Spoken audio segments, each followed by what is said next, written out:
ඔබ ජාතික නාලිකාව සමග මෙන්න විශේෂ ප්‍රවෘත්තියක්. දැඩි පරාජයකට පත් වූ ජනාධිපති ධුර අපේක්ෂක සරත් ෆොන්සේකා මහතා මේ වන විට විදේශීය කණ්ඩායමක් සමග කොළඹ සිනමන් ලේක් හෝටලයේ රහස් සාකච්ඡාවක් පවත්වන බව වාර්තා වනවා. මීට පෙර ඔහු විදේශ මාධ්‍යවේදීන් හමුවේ රජය දැඩි ලෙස දෝෂ දර්ශනයට ලක් කරමින් ද්වේෂසහගත ප්‍රකාශ රැසක් කළ බවද වාර්තා වුණා. ඊයේ රාත්‍රියේ සිට පුද්ගලයන් 400 දෙනෙකු පමණ සමග සරත් ෆොන්සේකා මහතා සහ ඔහුගේ දේශපාලන සගයන් රැඳී සිටියේ මෙම හෝටලයේ. එහෙත් අද උදෑසන ලැබූ පරාජයත් සමග දෙමළ සංධානයේ පාර්ලිමේන්තු මන්ත්‍රීවරුන් සහ රනිල් වික්‍රමසිංහ මහතා මෙම හෝටලෙන් පලා ගියා. අද අලුයම මංගල සමරවීර මහතාට ෆොන්සේකා මහතා පහර දීමත් සමග එහි උද්ගත වී ඇත්තේ ගැටුම්කාරී තත්ත්වයක්. රවුෆ් හකීම් මනෝ ගණේෂන් ඇතුළු නායකයන්ද ෆොන්සේකා මහතා හෝටලයේ තනිකර දමා ඉවත්ව ගියා. ෆොන්සේකා මහතා කැඳවා තිබූ මාධ්‍ය සාකච්ඡාවටද මේ නිසා පැවැත්වීමට හැකියාවක් ලැබුණේ නැහැ. අවසානයේ කරු ජයසූරිය මහතා සහ අනුර කුමාර දිසානායක මහතා ඊට ඉදිරිපත් ඇතත් ෆොන්සේකා මහතා ඔවුන් සමග මාධ්‍ය හමුව ප්‍රතික්ෂේප කළා. මේ අතර ෆොන්සේකා මහතා නීති විරෝධීව රඳවා කරනු ලැබ සිටින යුද හමුදාවේ සමාජිකයන් 10 දෙනෙකු ඔහු අතහැර යුද හමුදාවට බාර වුණා. ෆොන්සේකා මහතා ඉකුත් නොවැම්බර් 29 වනදා තමා ළඟ සිටි මෙම හමුදා සමාජිකින් පැන ගොස් ඇති බව මැතිවරණ කොමසාරිස්වරයාට ලිඛිතව දැනුම් දී තිබෙනවා. මෙම පුරප්පාඩුව පිරවීමට ඔහු වෙනත් හමුදා සමාජිකයන් වංචනික ලෙසයි ලබාගෙන ඇත්තේ. පලාගොස් බව සඳහන් කළ හමුදා සමාජිකයන් ඔවුන්ගේ නිල ඇඳුම් සහ ආයුධ සමග ෆොන්සේකා මහතා විසින්ම රහසිගතව සේවය යොදවා කරනු ලැබ සිටියා. මෙය දණ්ඩ නීති සංග්‍රහය අනුව දඬුවම් ලැබිය හැකි වරදක් බව නීති විසරදින් පෙන්වා දෙනවා. මේ අතර අවියායුධ සමග හමුදාවෙන් පලා ගොස් ෆොන්සේකා මහතා සමග සිටි තවත් හමුදා සමාජිකයන් 30 දෙනෙකු අත්අඩංගුවට ගනු ලැබූ බවත් වාර්තා වුණා. ශ්‍රී ලංකා රූපවාහිනී සංස්ථාව ඇතුළු රාජ්‍ය මාධ්‍යයන්ට මෙම ප්‍රවෘත්ති සාකච්ඡාව වාර්තා කිරීමට ඉඩ ලබා දී නැහැ.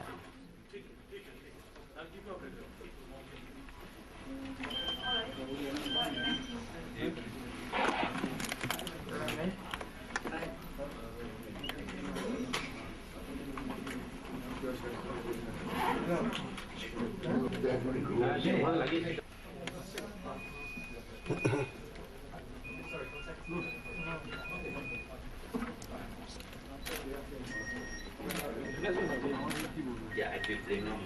Give it.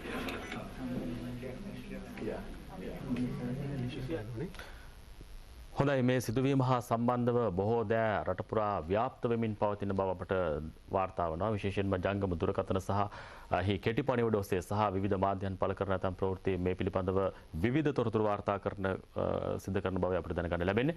ඒත් එක්කම අපට අද සවස් භාගයේදී තවත් කාරණයක් දැනගන්න ලැබුණා. මැතිවරණ කොමසාරිස්වරයා නිවාස දස්සියේ පසු වන බවටත් එක්තරා විදිහකින් කරකතාවක් දිවෙන පුරා ප්‍රචාරය වෙමින් පවතින බවට තොරතුරු වාර්තා වුණා. මෙවැනි ආකාරයේ අසත්‍ය තතු ගණනාවක් රටේ දස දෙසින් අපට වාර්තා වුණා. කොමන හෝ ආකාරයෙන් මෙවැනි ප්‍රවෘත්ති වාර්තා වීම හා සම්බන්ධව මේ පිළිබඳව වැඩිදුර තොරතුරු දැනගන්න අප මැදිරියට කැඳවා ගත්තා ජාතික ආරක්ෂාව පිළිබඳ මාධ්‍ය මධ්‍යස්ථානයේ අධ්‍යක්ෂ ජනරාල් ලක්ෂ්මන් හුළුකල්ල මහත්මයා. ආයිබෝන්. මා කැමති දැනගන්න ඔබතුමාගෙන් හදිසියේ ඇතිවෙන මේ කටකතා මොකක්ද? ඇයි මෙහෙම කටකතා ඇති වෙන්නේ? ඔව් ඇත්තෙන්ම මේ වෙනකොට ජනාධිපතිවරණේ නිල ප්‍රතිඵල නිකුත් වෙමින් පවතිනවා. නිල ප්‍රතිඵල නිකුත් වීම කරන්නේ මැතිවරණ කොමසාරිස්වරයා. තොර මැතිවරණ කොමසාරිස්වරයා මේ වෙනකොට දිස්ත්‍රික්ක ගණනාවක නිල ප්‍රතිඵල නිකුත් කළ අවසානයි. අවසාන ප්‍රතිඵල නිකුත් කිරීමට එතුමා තවත් ස්වල්ප වේලාවකින් කටයුතු කරනවා. ඒ පිළිබඳ රජයට කිසිම උපදෙස් දීමක් හෝ එහෙමත් නැත්නම් බලකිරීමක් කරන්න බෑ. ඒ කටයුත්ත කරන්නේ මැතිවරණ කොමසාරිස්වරයා. මේ වෙනකොට මැතිවරණ කොමසාරිස්වරයා රජය යටතට එහෙම නැත්නම් අත්අඩංගුවට ගත්තයි කියන විශේෂ කටකතා සහ කෙටි දුරකථන පණිවිඩ යනවා. මේ පිළිබඳ රජය දැඩි සැලකිල්ලට අරන් තියෙනවා. මෙවැනි කටකතා පැතිරවීම නීති විරෝධී. විශේෂයෙන්ම මේ වගේ අවස්ථාවක එවැනි කටකතා පතුරවන සහ එවැනි වරද කරන පුද්ගලයන් පිළිබඳ දැඩි දඬුවම් පෙමීමට ආණ්ඩුව කිසිම අවස්ථාවක පසුබට වෙන්නේ නැහැ. ඒ වගේම මේ වෙනකොට ජනාධිපතිවරණයේ දැන්ට තියෙන ප්‍රතිඵල වලින් පරාජයට පත් වෙලා ඉන්න සරත් ෆොන්සේකා ඔහුව නිවාස අඩස්සියේ පසුවෙමින් පවතිනවා කියන කටකතාවක් මේ වෙනකොට පතුරවනවා. ඒක සම්පූර්ණයෙන් බොරුවක්. ඔහු මේ රටේ තරුපහේ හෝටලයක මේ වෙනකොට ලැඟුම්ගෙන ඉන්නවා. ඔහු හමු වීමට දේශපාලන නායකයන් විශාල සංඛ්‍යාවක් යනවා ඇතුළට. ඒ වගේම ඔවුන් ආපසු වෙනවා දර්ශන මේ වෙනකොට දැක් ගන්න පුළුවන් වෙලා තියෙනවා. ඒත් එක්කම ඔහු විදේශීය මාධ්‍ය සහ දේශීය ජනමාධ්‍ය ආයතනවල නියෝජිතයන් හමුවීම කරලා තියෙනවා. ඉතින් නිවාස අඩස්සේ හෝ ඔහු අත්අඩංගුව ඉන්නවා නම් එවැනි නිදහසක් තිබිය නොහැකි. ඉතින් මේක සම්පූර්ණයෙන්ම කටකතා පැතිරවීමක් තමයි සරත් ෆොන්සේකා සහ ඔහුගේ අනුගාමිකයන් එහෙමත් නැත්නම් උදව් උපකාර කරන අය රාජ්‍ය අපහසුතාවයට පත් කරන්න කරන ක්‍රියාවලියක්.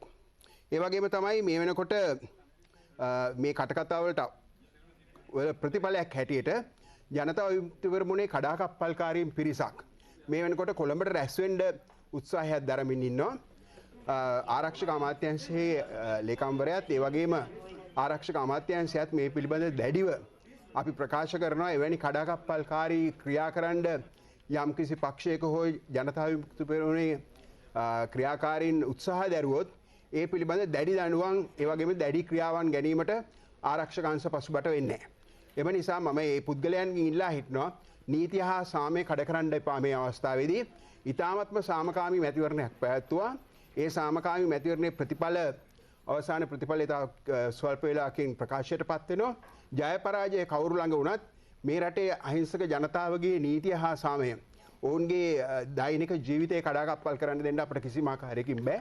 එම නිසා එවැනි ක්‍රියා කරන්න ඉදිරිපත් වෙන කඩාකප්පල්කාරී පුද්ගලයන්ට දැඩි දඬුවම් පමුණවනවා. හොඳයි ඒත් එක්ක මා කැමති පුතුමාගෙන් දැනගන්න තවත් කාරණයක්. දැන් මැතිවරණයේ ප්‍රතිඵල නිකුත් වීමත් සමගයි මේ තත්ත්වය ඇති වෙන්නේ. මේ නිසා රට තුළ එක්තරා විදිහකින් කලබලකාරී තත්ත්වයක් ඇති කරන්න රට තුළ නැති ප්‍රශ්නයක් ඇති කරන්න නැතම් පාර්ශ්ව උත්සාහ කරනවා වෙන්නට පුළුවන්. ඔවුන්ව නීතිය රැහැනට ගන්නට හෝ ඔවුන් වෙනුවෙන් නීතිය ක්‍රියාත්මක කරන්න හෝ ආරක්ෂාව සඳහා වැඩපිළිවෙලක් ක්‍රියාත්මකද මේ වෙනකොට? ඔව් අනිවාර්යයෙන්ම මේ මැතිවරණය පටන් ගත්ත දවසේ ඉඳලා අපි නීතිය හා සාමය පවත්වාගෙන යන්න කටයුතු කරා. නමුත් අපට විශේෂයෙන්ම මේ සරත් ෆොන්සේකා විපක්ෂයේ අපේක්ෂකයාගෙන් මුල් කාලේ ඉඳලම ඔහුගේ ක්‍රියාකලාපයේ තිබ්බේ ඊ타මත්ම මේ නීතිය කඩකිරීමේ ස්වරූපෙන් පුද්ගලයන්ට අපහාස කිරීම, පුද්ගලයන්ට තර්ජනය කිරීම, පුද්ගලයන්ව අත්අඩංගුවට ගන්නවා කියලා තර්ජනය කිරීම මෙවැනි දේ කරගෙන ගියා. ඉතින් දැන් ජනතාව ඊටම පැහැදිලි තීරණයක් මේ වෙනකොට ලබා දීලා තියෙනවා ජනතා තීන්දුව. ඉතින් මේ අවස්ථාවේ යම්කිසි පුද්ගලයෙක් මෙතනින් එහාට ගිහිල්ලා ඒ ජනතා තීන්දුව බාර ගන්න ලෑස්ති නැත්නම් ඔවුන්ට විරුද්ධව අපි නීතිමය කටයුතු කරනවා. දැන් විශේෂයෙන්ම රජයේ නිලධාරීන්ට ඒ වගේම මහින්ද රාජපක්ෂ ජනාධිපතිවරයාට උදව් කරපු අයට මේ වගේ අයට මොහු මරණ තර්ජනය කරලා තිබ්බා. ඒ වගේම අද උදේ වෙනකොට අත්අඩංගුවට ගන්නවා කියලා ඔවුන් ලිපිය එවලා තිබ්බා. මෙවැනි කාර්යයක් තුල තමයි එතුමාගේ ආධාරකරුවන් වැඩ කරේ. මේ ජනාධිපතිවරයා බලයේ ඉඳිද්දිවත් මෙවැනි ක්‍රියා සිදු වුණේ නැහැ. හොඳයි තවත් කාරණයක් මම අවසන් වශයෙන් පුතුමාගෙන් දැනගන්න කැමති ඒ කාරණය තමයි විශේෂයෙන්ම මැතිවරණ ප්‍රතිඵල නිකුත් වීමත් සමග ඇති වෙලා තියෙන මේ තත්ත්වය නිසා රට පුරා ජනතාව එක්තරා විදිහකින් මේ මොකක්ද වෙන්නේ මේ ඔවුන්ට අවිනිශ්චිතතාවයකට පත් වෙනවා මේ රට පුරා සිද්ධ වෙන්නව ඇතම් තත්ත්වයන් පිළිබඳව හදිසි තත්ත්වයක්ද මේ ක්‍රියාත්මක වෙන්නේ කියලා අනිසි බියක් ඇති කරගන්නට පුළුවන්. රටේ ජනතාව වෙනුවෙන් මෙවැනි කටකතාවක් ඔවුන් දැනගත්ත ගමන් ඒ පිළිබඳව නිවර්දිතාවය තහවුරු කරගන්න වැඩපිළිවෙලක් තියෙනවද කොතෙන්ද හරි කතා කරලා පොලිසියට හෝ අවශ්‍ය තැනකට කතා කරලා ඔවුන්ට නිවර්දි කරගන්න ජනතාවගේ පහසුව සඳහා වැඩපිළිවෙලක් තියෙනවද? ඔව් පසුගිය කාලේ පුරාම 191 වගේ පොලිසියට දන්නන්න කියලා අපි ජනතාවට අවශ්‍ය පහසුකම් සලසලා තිබ්බා. පසුගිය අවුරුදු 4 පුරාම රටේ සාමය සහ නීතිය රැකීමට මේ රජය කටයුතු කරලා තියෙනවා. ඉදිරියටත් ඒ කටයුතු කරගෙන යනවා.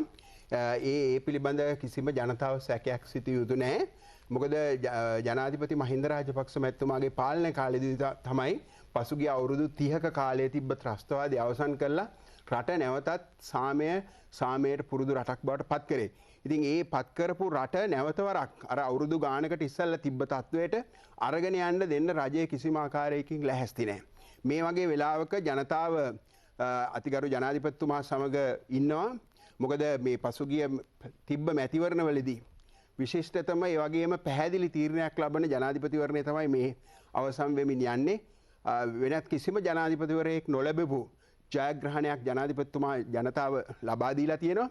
මේ ජයග්‍රහණය යම්කිසි පළුදු කිරීමක් හෝ මේක කඩාකප්පල්කාරී කරන්න යම්කිසි පුද්ගලයෙක් උත්සාහ දරනවා නම් කණ්ඩායමක් පක්ෂයක් ඒ සියලුම පක්ෂ කණ්ඩායම් සහ පුද්ගලයන්ට විරුද්ධව රජය දැඩිව නීතිමය කටයුතු කරනවා.